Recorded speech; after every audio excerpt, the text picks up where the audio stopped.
अगं जेवायला वाढ की. अगं लय भूक लागली बघ. बसा वाढतेच. काय ग जेवायला? मस्त झणझणीत मटण हाय. वाह.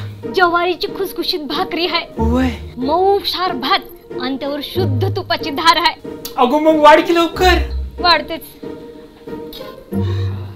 घ्या. अगं हे काय नुसती कोरडी भाकर? नाहीये ना काही ताटात? मग तुम्ही बी येडे झालात का? हा? 10 वर्षापासून ते खोटारडे पक्ष माग. मला सांगा, महागाई कमी झाली का? नाही. गॅसचे दर कमी झाले? नाही. पोरांचं शिक्षण स्वस्त झालं? रोज लागणाऱ्या वस्तू तरी स्वस्त झाले का? ताटात होतं ना ते बी वाढून नेलंय त्या बाबानं आणि तरी बी तुम्हाला जाग येणार होय? अगं पण मग करायचं काय? 10 वर्ष सोलापूरचं आणि देशाचं वाटोळ करणाऱ्यांना हाकलून लावायचं आणि आपल्या सोलापूरच्या लेकीला जिंकून द्यायचं. ठरलं तर मग.